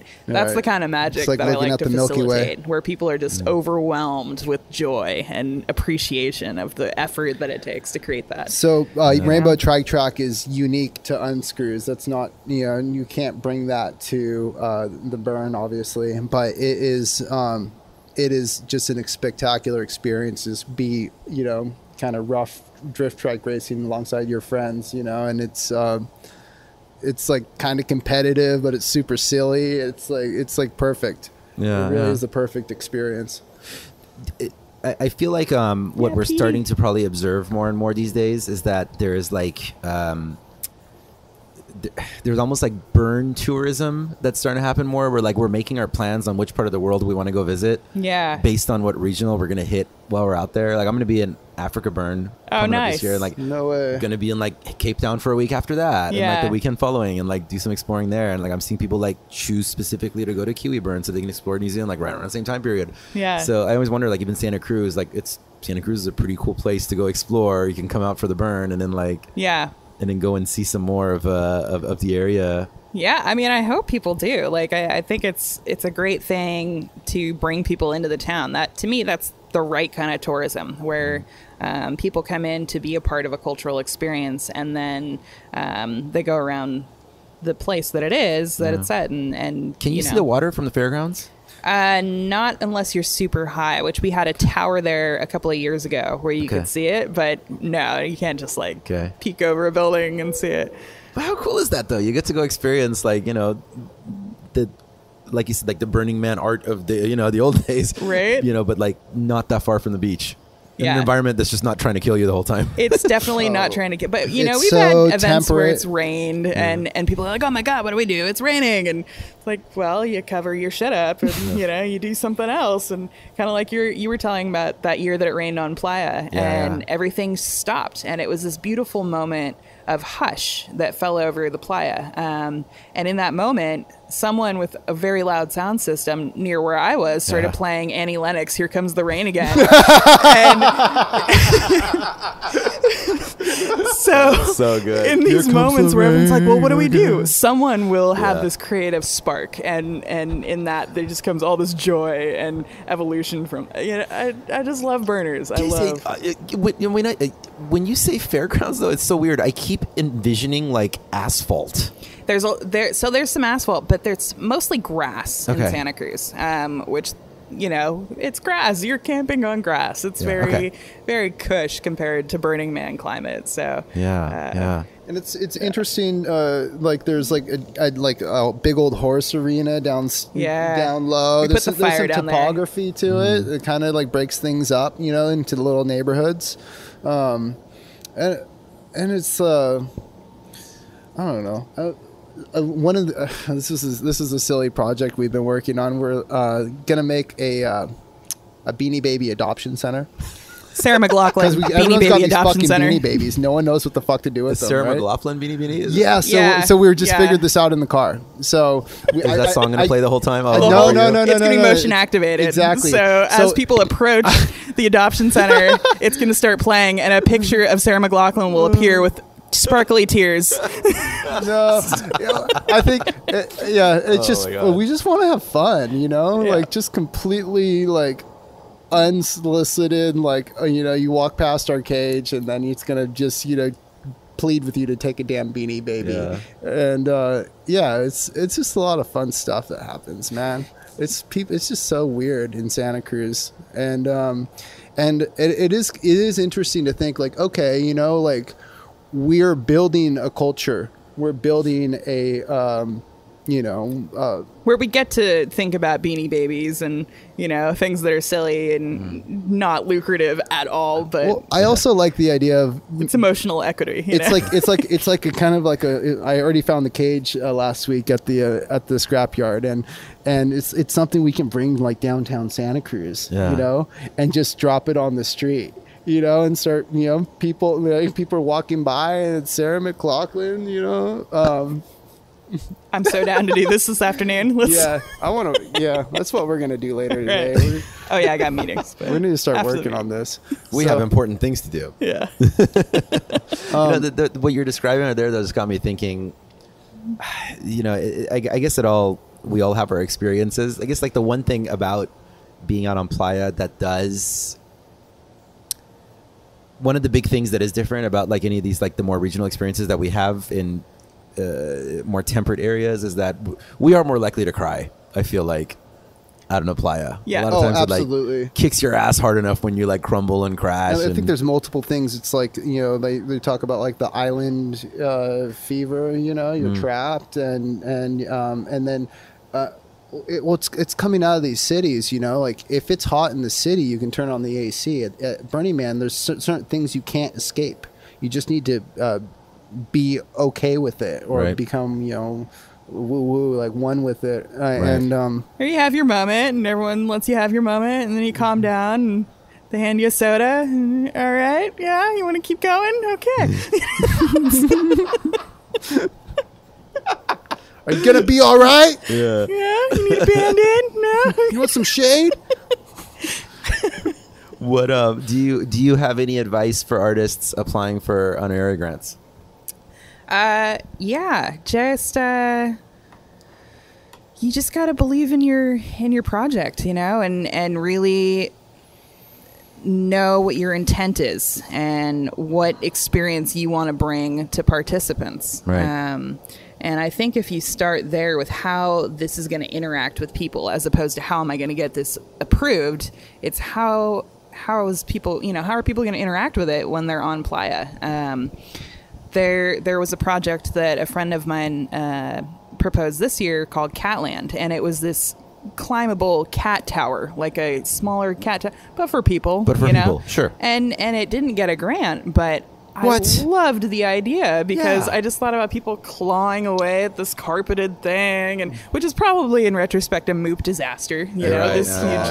But the idea of it really brought joy to my brain, and I think that's where it starts. Is if it, Marie Kondo, if it doesn't spark joy, you got to start from there. If it makes you laugh, if it makes you happy, it's gonna make someone else happy. So that is so great. Oh my God, I want so badly to climb a cat tree. Don't you? Right? With whiskers? Like, I just... You're right, though. It would be a Moop disaster. It'd be so easy. We just scale a real, like, badass luxury cat play structure. Martina, Catland 2.0. Oh, we can do gosh. it. The last thing we use another project.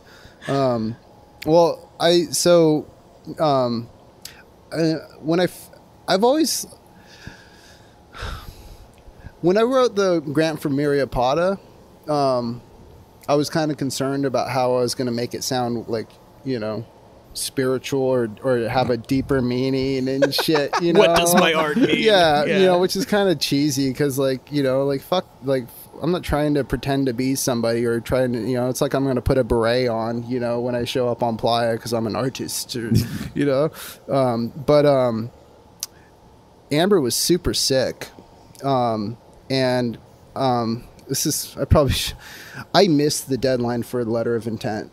I just straight fucking missed it, misread the date. And I sent in an email, and by some grace of God, it was fascinating. I didn't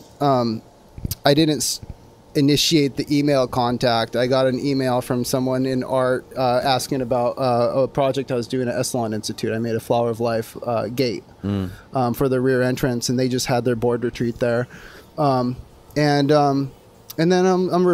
I went to go drop Amber off with some medicinal mushrooms, some chaga and some agarikon and some manuka honey, and then I left with some mushrooms of my own, and but it was supposed to be like kind of just like a micro. Turned out to be like, oh fuck, I shouldn't be driving.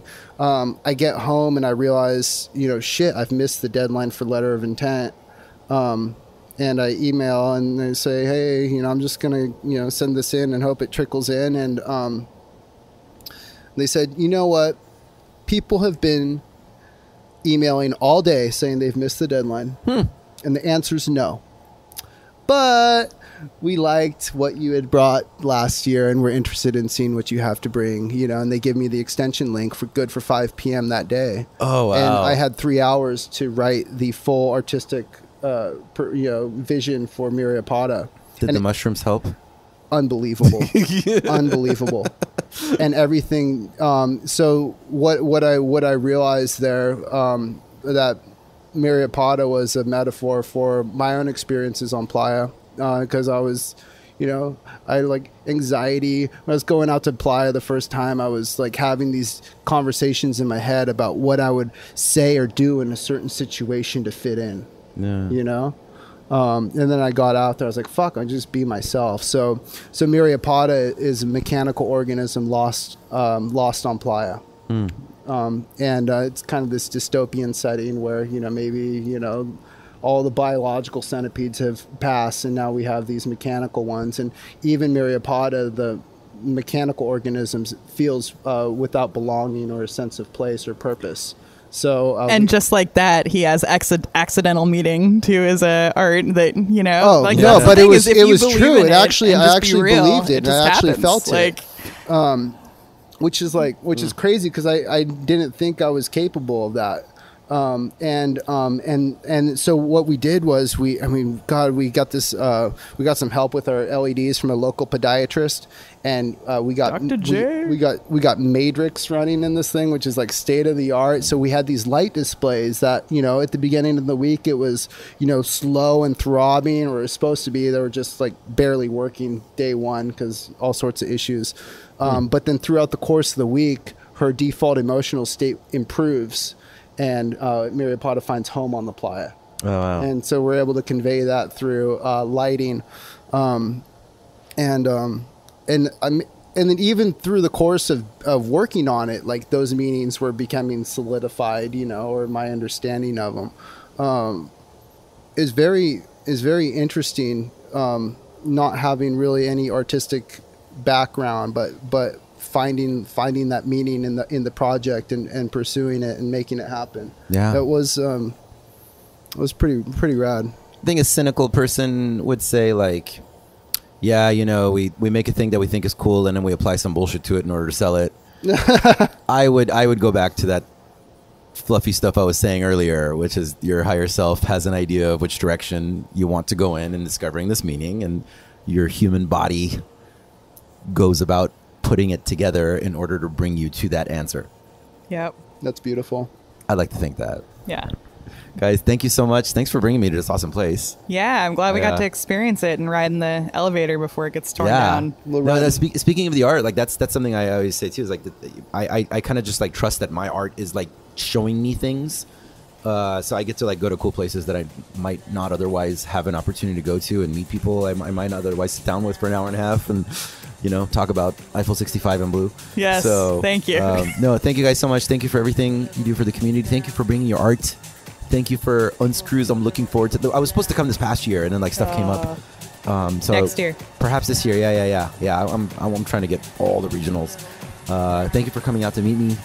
Thank you for everything. This is awesome, and I'm looking forward to catching up with you in or not in the dust. Yay! Thank you, brother. It was fun. You. Beautiful.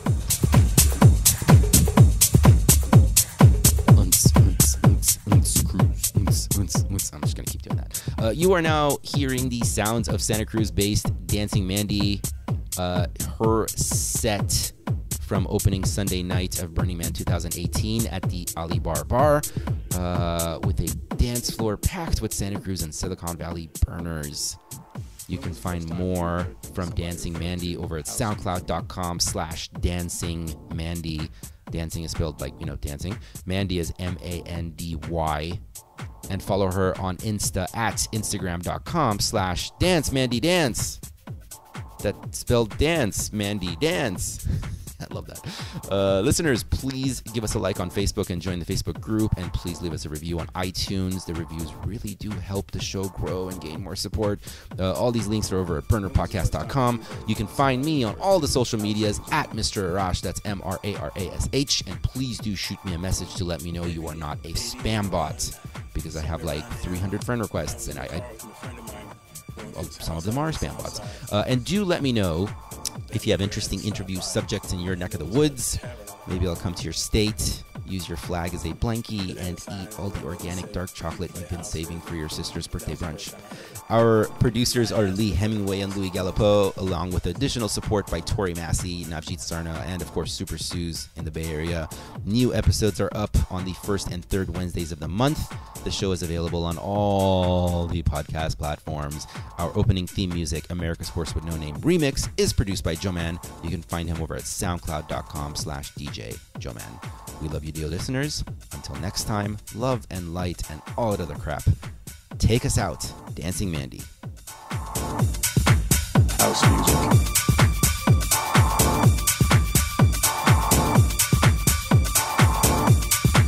House music.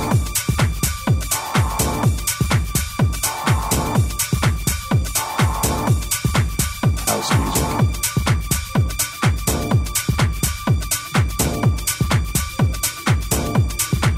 House music.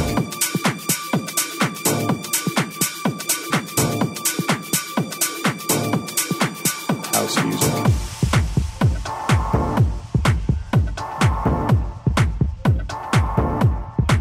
House music.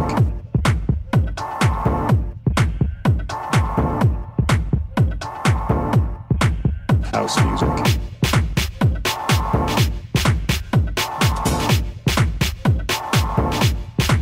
House music.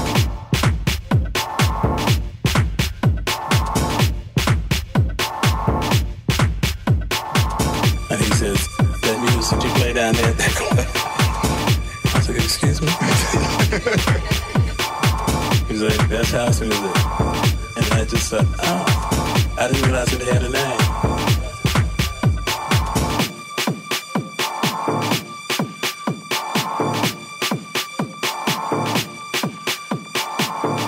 That's house music.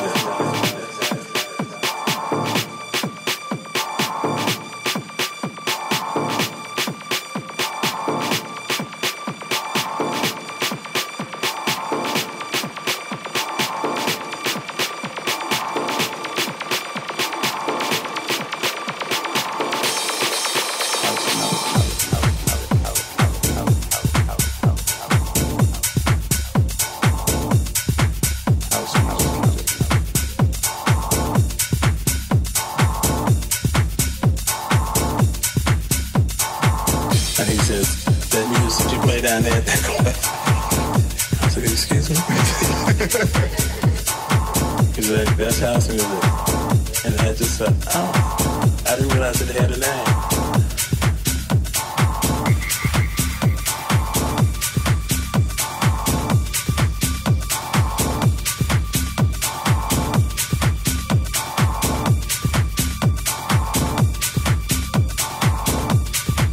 House music.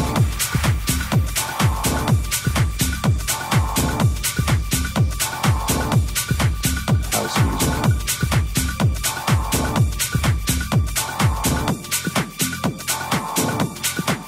House music.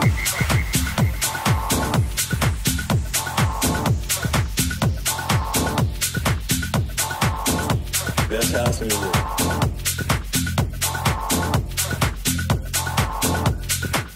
House music.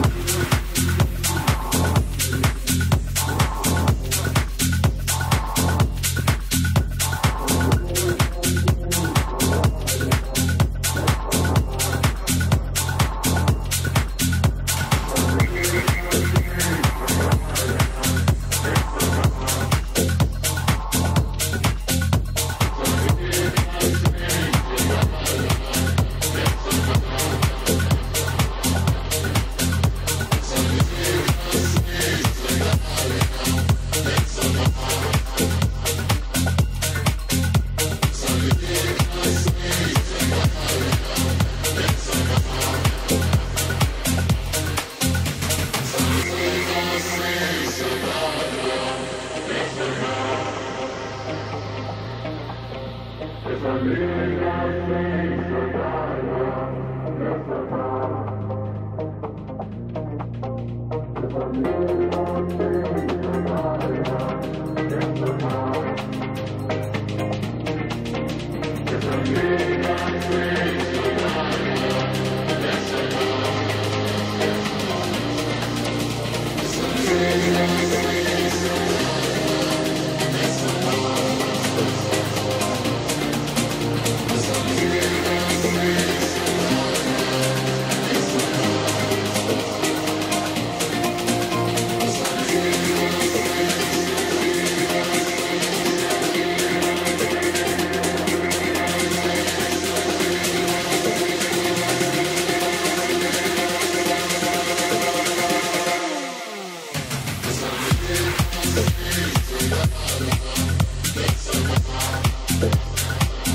scratches in my shit.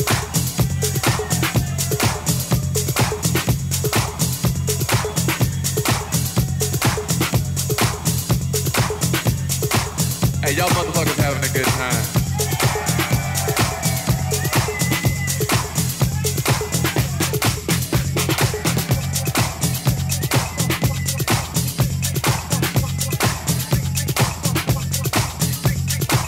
Y'all alright?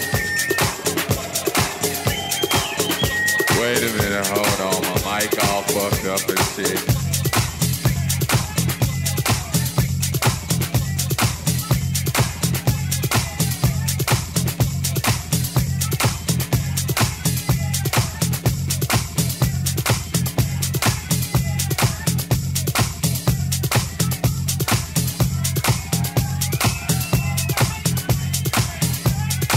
Hold on, fuck that. Fuck that shit. Hold on. I got to start this motherfucking record over again. Wait a minute. Fuck that shit. Still on this motherfucking record. Yeah, that's what's happening.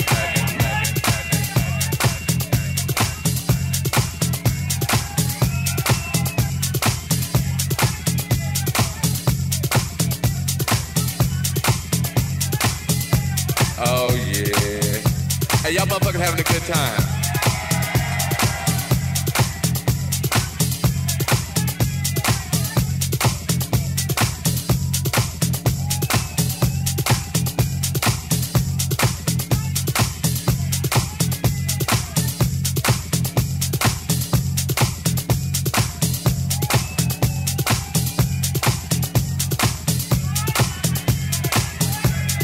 Hey, look here, I'm gonna play some, hey, wait. I'm gonna play some new from y'all.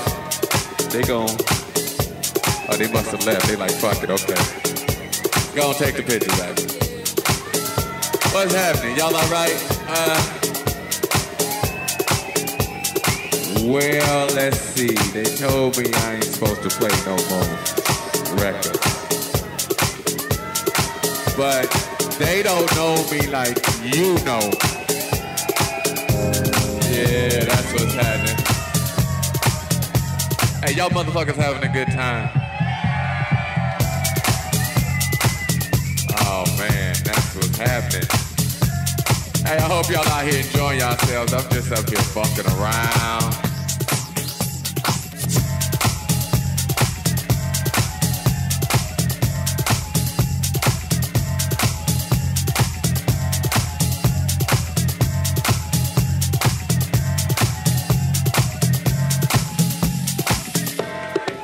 I don't even know what to play. I tell you what I'm gonna do. What I got on the turntables. Hey, what y'all motherfuckers wanna hear? We had two categories. We had that good shit, and we had that other shit. Hey, wait. I ain't gonna play no more of my shit now. I'd heard that shit a million times. I ain't gonna play no more of my shit. I tell you what, fuck that. I wanted somebody to give me a CD or a vinyl or some talent from right here. Fuck the rest of the world. Fuck these motherfuckers. I need something from right here. From right here. What you got, a cassette? Damn, you got a cassette? I ain't got no cassette. What you got, baby?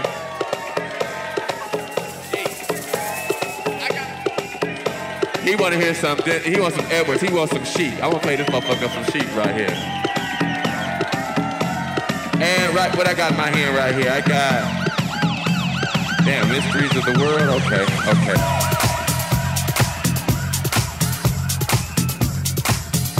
Oh, yeah. Hey, y'all motherfuckers having a good time. You know, but I'm glad y'all in here having a good time doing your thing.